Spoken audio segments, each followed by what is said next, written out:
Guys, I think we have found our new mains because check this out.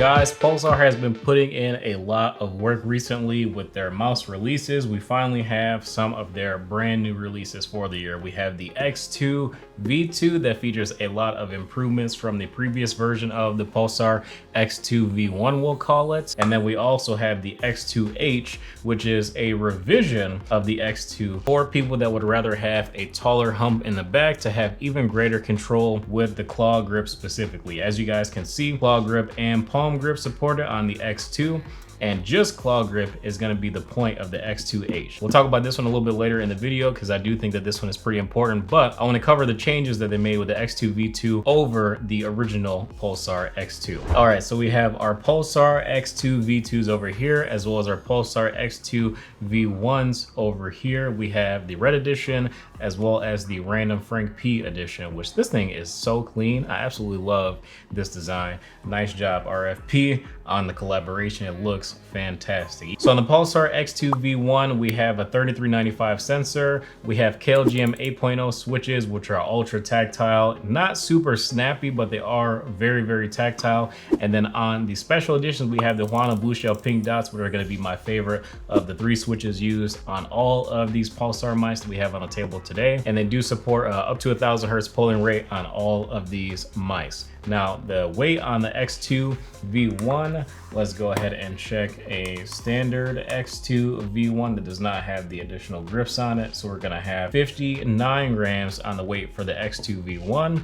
And then for the same size, for the size 2, which is the bigger one, 54 grams. So we have an improvement on the weight of quite a bit, moving over to the updated construction and dropping about 5 grams. And then checking out the weight of the Mini, we have 54 grams and 51 grams. So we dropped about 3 grams there on the Mini versions of the mice. Another massive change is that they switched from the TTC Gold encoder on the X2V1 to Pulsar's custom blue encoder, which is noticeably smoother. If I had to put a number on how much better the new scroll wheel encoder is, I would give it about a 15% improvement over the TTC Gold encoder. This one was really nice. It was very tactile when you scroll, but it was a little loud. The sound of it didn't really bother me. That's just more of an observation. It's extremely tactile to the point where it's not really spammable at all. And I'm not going to say that the new Pulsar one is necessarily spammable. It is just more spammable than the TTC Gold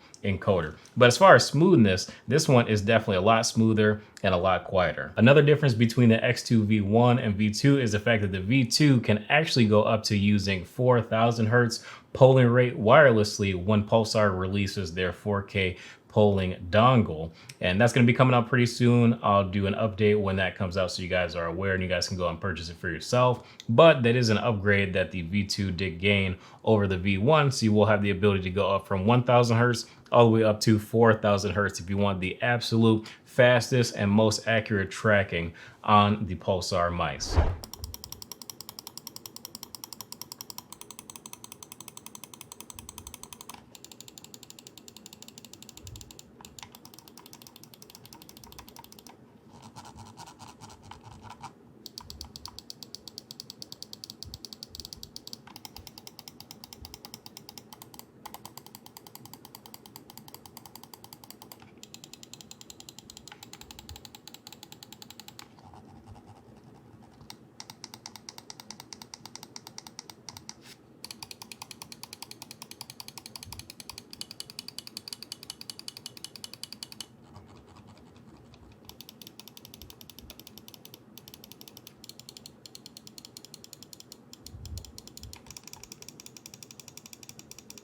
As far as how my performance has been while using the X2V2, I have nothing but good things to say. More or less, the shape of the X2 is kind of like a Logitech G Pro wireless, just a little bit smaller. So if you wanted a shorter and smaller G Pro wireless with a lower button height, like grabbing onto the buttons right here, in comparison to the G Pro Superlight that I'll show off in a second. The G Pro Superlight does have a noticeably higher front button height, especially where I like to grip the front buttons on the G Pro Superlight, my fingers just feel a little bit closer to my mouse pad, and I feel like I can get just a little bit more aim out of the X2 than I can with the G Pro Superlight. G Pro Superlight is good, very consistent, but I definitely do think that it needs an update from Logitech.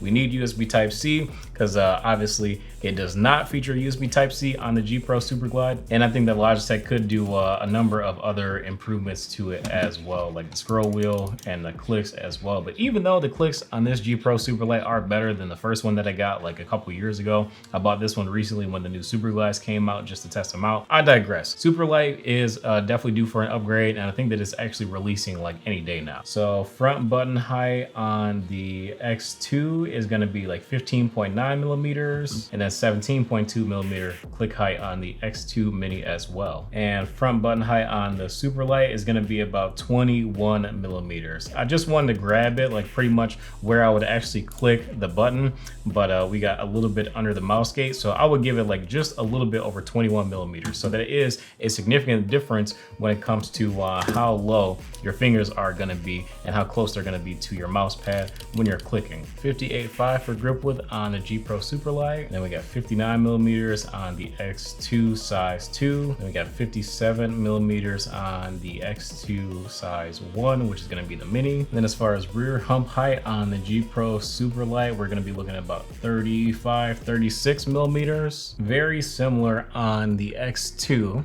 about 35 millimeters. And then on the X2 Mini, we're gonna be looking at about 30.5 millimeters for the rear hump height. More or less talking about all three of these mice, the theme of these three is that they all have like relatively high central humps, but not super high rear humps. That's why you can claw and palm grip both of these mice. Like if you palm grip it and you squeeze your palm like right into, this is not really the most like ergonomic grip in my opinion for me. The palm grip is definitely gonna be more of a claw grip mouse. The X2V2, and really I even claw grip the Logitech G Pro Superlight. It's just really big to do. It feels like you're holding a potato, and that's fine.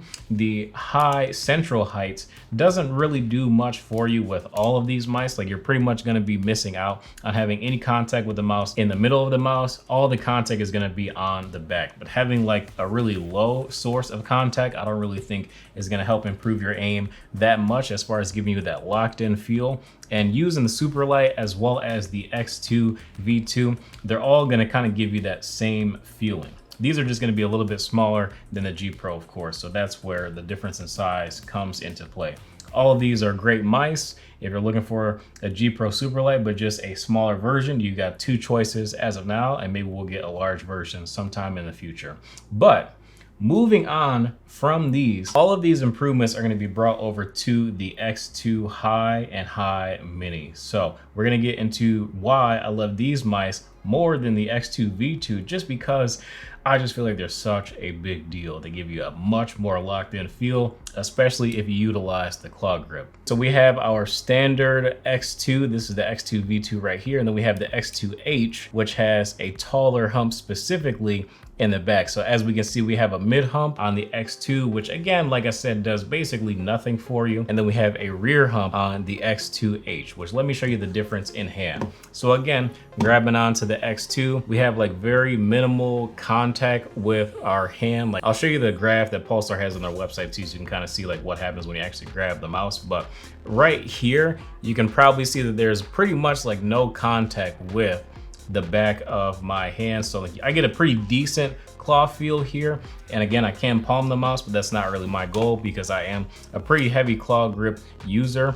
The X2H on the other hand has this super tall hump, specifically at the rear of the mouse. And this was like exactly what I was looking for, and I just did not know that that's what I was looking for. So again, now I'm gripping the mouse, perfect click height, like it's not too low, not too high, and I have a lot more contact at the back of my hand than I did with the standard X2. This one is the full size version, and the mini version, I feel like I have an even more locked in feel with a little bit of a smaller mouse as well. Let's go ahead and get the weight on both of these bad boys as well. So we have 54.5 grams on the X2H medium, and then 52.3 grams on the X2H mini. So again, but both of these mice are ultra light as well. And again, the main thing that we are looking for is that huge increase in the palm contact. So as soon as I grab onto the mouse like this, I just have so much more contact with my palm for me to get a truly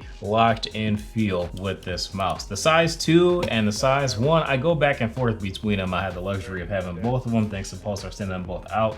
But if I was gonna buy just one for my hand size, which is like, I think it's for my hand size that I'll put on the screen for you guys right now, I feel like I would probably still go with the size 2. Just seems like it would give me a little bit less fatigue not going with the smallest version of the mouse.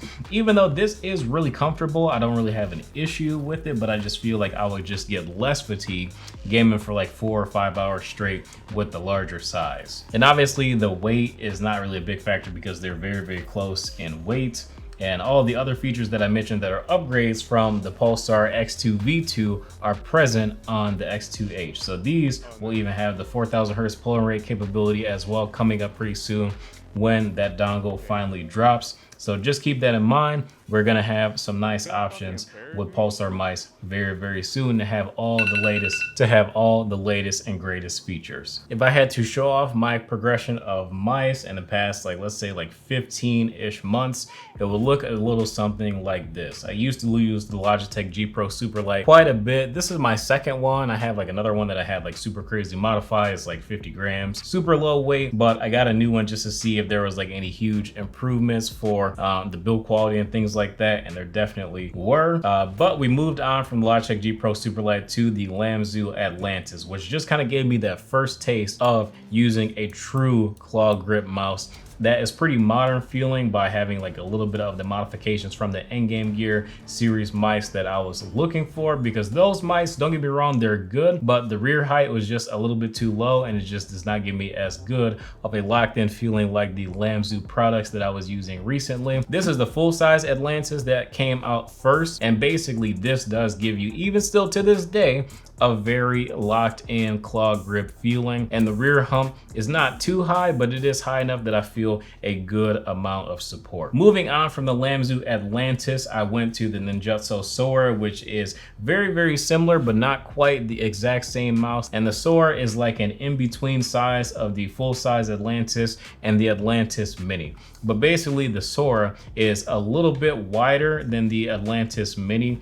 to grip, and the button height is very similar as well, but it had an improved scroll wheel that I definitely noticed, and also very good feeling clicks as well. And quite frankly, it just had really good build quality, and I quite enjoyed using the Ninjutsu Sora for as long as I did, as I would call this like probably one of the best medium-sized mice around that aren't too big or too small on the market. After the Sora, Rocket Jump Ninja, we had like a nice challenge that we did to use small mice for a long time. And initially in the very beginning of the challenge, I had the Sora as my main mouse, and I was like switching between the Sora, X2 Mini, and a couple other small mice. Then toward the end of the challenge, I got in the Atlantis Mini, which was kind of accomplishing what the Sora was doing, but just a little bit better, just having a nice locked in feeling. And once I put the mouse grips on there, the Atlantis Mini just kind of became my main, realistically, that I've been using for the better part of the past 6 months. So the Lamzu Atlantis Mini has been my current main at the moment. I'm heavily considering moving my main over from the Lamzu Atlantis Mini over to the X2 Medium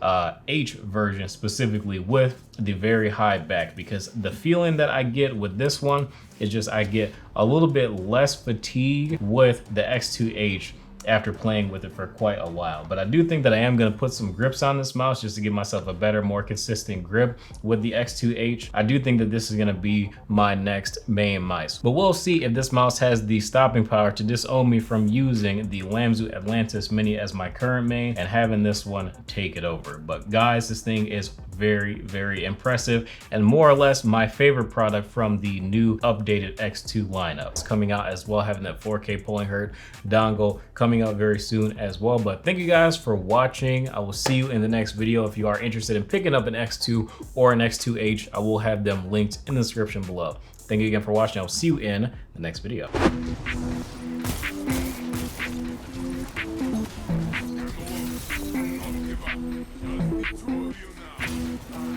Bye. He's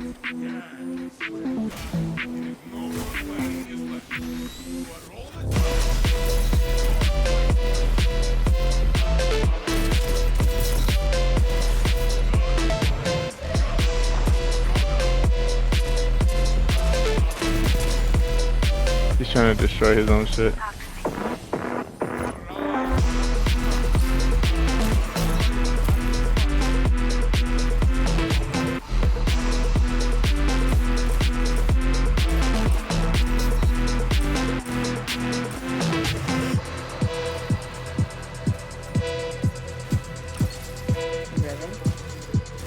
So low.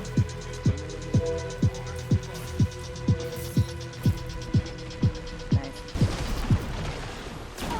Now I just need 2 barber hearts. I forgot I needed that. Look.